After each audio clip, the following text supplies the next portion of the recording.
Olá, que excelente ter todo mundo aqui para mais uma análise detalhada. Hoje, a gente vai embarcar num verdadeiro mistério médico que está só esperando para ser desvendado. Pensa bem, a pele humana não é só o nosso maior órgão, ela funciona literalmente como uma cena de crime meticulosa.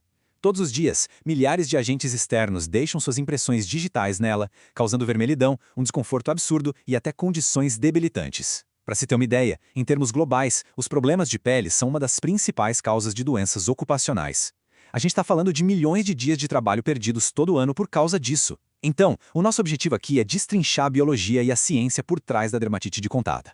Vamos usar evidências clínicas reais para entender como a medicina age para investigar, descobrir e combater esses culpados invisíveis. O roteiro da nossa investigação de hoje é bem direto. A gente vai passar por 1. O que é dermatite? 2. Irritação contra alergia.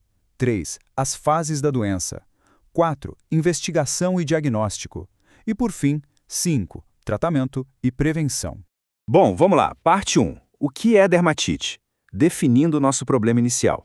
O ponto de partida para entender esse quadro todo é olhar para a própria definição fisiológica da dermatite de contato. Essencialmente uma doença estritamente inflamatória. Mas para que ela aconteça de fato, um invasor externo precisa conseguir invadir e superar a defesa primária do corpo. A camada mais externa da nossa pele, o extrato córneo, funciona exatamente como uma parede de tijolos selada com cimento celular. Quando agentes pesados, tipo solventes industriais, ácidos ou até mesmo aquele detergente muito forte que a gente usa em casa, quebram essa barreira, os alarmes do sistema imunológico disparam na mesma hora. Essa quebra gera uma cascata de inflamação imensa. E, clinicamente falando, na esmagadora maioria das vezes, essa batalha celular vai se apresentar na forma de um eczema. Ou seja, aquela hora que fica super vermelha, inchada e com uma textura bem diferente, sabe? A literatura médica sempre bate nessa mesma tecla. Fechar esse diagnóstico é super complexo. O profissional de saúde precisa, literalmente, vestir o chapéu de detetive para identificar a etiologia, que é a causa raiz do problema.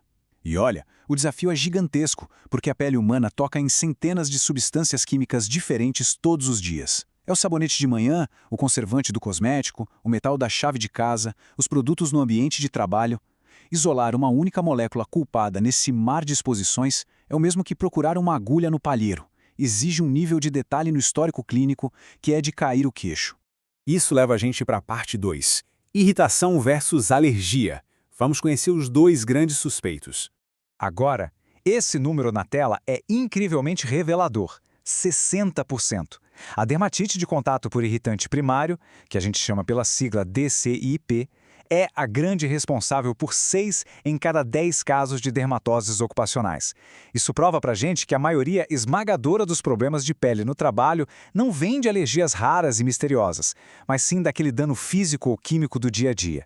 Pensa num mecânico manuseando óleo de motor, equipes de limpeza usando alvejantes fortes sem diluir ou cabeleireiros expostos a produtos químicos o dia todo. O que rola ali é uma corrosão progressiva da barreira de proteção da pele. E se a gente for aprofundar um pouco mais o perfil investigativo, existe uma bifurcação fisiológica brutal aqui. De um lado, a gente tem a DCIP, que age na força bruta. O dano é direto, puramente químico e físico, sem envolver a memória do sistema imunológico. É uma reação imediata porque o agente é forte o suficiente para destruir o tecido na hora. Do outro lado, a gente tem a DAC, a dermatite alérgica de contato. Essa aqui é um trabalho interno, um problema imunológico super complexo de hipersensibilidade. No primeiro contato com o alérgeno, o corpo pode não mostrar absolutamente nada, ele passa por uma fase silenciosa de sensibilização, é aí que as células T memorizam a estrutura química do invasor, dias, meses ou até anos depois, rola uma nova exposição e a fase de elicitação começa. As células T montam um ataque massivo, e o que torna a DAC um verdadeiro pesadelo para diagnosticar é que essas células demoram de 48 a 72 horas para montar o ataque. Ou seja, a lesão só aparece dias depois do contato, apagando completamente a pista óbvia entre a causa e o efeito. Esse mapa anatômico é genial. Ele funciona como um verdadeiro relatório forense. A localização exata da ferida quase sempre entrega de bandeja a lista de suspeitos. Na clínica existem associações muito clássicas. Por exemplo, se um pedreiro aparece com lesões vermelhas e descamando perto do tornozelo e no peito do pé, a suspeita cai direto no cromo do cimento úmido que escorre para dentro da bota. Se aparece um eczema circular bem ali na região do umbigo, a pista aponta para o níquel da fivela do cinto ou do botão da calça jeans. Lesão na orelha pode ser o aparelho auditivo ou a haste dos óculos. Cada centímetro quadrado do corpo conta uma história exata sobre o que ele tocou recentemente. O que nos leva à parte 3, as fases da doença, a evolução temporal do problema. Entender a evolução temporal dessas lesões é vital, porque a doença muda totalmente de cara dependendo de quanto tempo a exposição está rolando. Na fase aguda, a cascata inflamatória acabou de estourar, a pele fica super vermelha, o que chamamos de eritema, e cheia de pequenas bolhas de líquido, as vesículas. Fica aquela pele chorosa, sabe? Aí, entrando na fase subaguda, em questão de semanas, essas bolhas se rompem, secam e formam crostas. Agora, se o diagnóstico falha e essa exposição continua por meses ou anos, a gente chega na temível fase crônica. Aqui, a pele tenta se defender engrossando a si mesma. É um processo chamado liquenificação. Ela fica espessa, parecendo couro mesmo. E a grande tragédia é que essa pele grossa perde a elasticidade, o que abre fissuras profundas, rachaduras que chegam a sangrar e doem demais ao fazer coisas simples como fechar a mão ou dar um passo. Agora, todo esse impacto físico chocante esconde o sintoma que realmente devasta quem passa por isso. O prurido extremo, a coceira. A coceira na dermatite não é só um leve incômodo, é um alarme disparando sem parar no sistema nervoso central. A gente estima que uns 25 a 30% dos casos mais graves vêm acompanhados dessa necessidade incontrolável de coçar. E isso gera um efeito dominó terrível. Tem a perda de noites de sono, a fadiga crônica e, pior ainda, coçar agressivamente uma pele que já está machucada abre portas enormes para bactérias oportunistas, como o Staphylococcus aureus. Isso causa infecções secundárias graves que só pioram o quadro original. Parte 4. Investigação e diagnóstico. Entrando na fase forense de interrogatório. A análise clínica nunca olha só para a substância suspeita. O ambiente é um baita facilitador do crime. O tamanho da molécula e o tempo de contato importam, claro.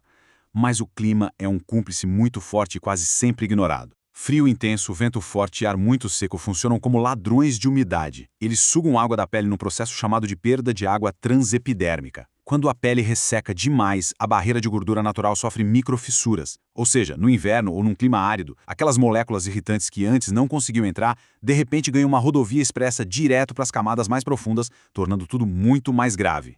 Para solucionar o caso de vez, especialmente a hipersensibilidade da DAC, a medicina usa sua melhor técnica de interrogatório, o teste de contato, também conhecido como PET test. E o processo é fascinante. O dermatologista aplica adesivos contendo os 30, 40 ou até 80 alérgenos mais suspeitos nas costas do paciente, aí entra a paciência. Esses adesivos ficam lá por 48 horas seguidas e não pode molhar nem suar. Passado esse tempo, tira-se o adesivo para a primeira leitura, procurando pequenos eczemas ali embaixo de cada substância. Mas lembra das células T que são super lentas para agir? Por causa delas, uma segunda leitura é obrigatória com 96 horas. Se reagir, o diagnóstico da alergia está fechado. Se tudo der negativo e a história clínica apontar para dano físico, então o diagnóstico da DAC-CIP é confirmado por eliminação cirúrgica.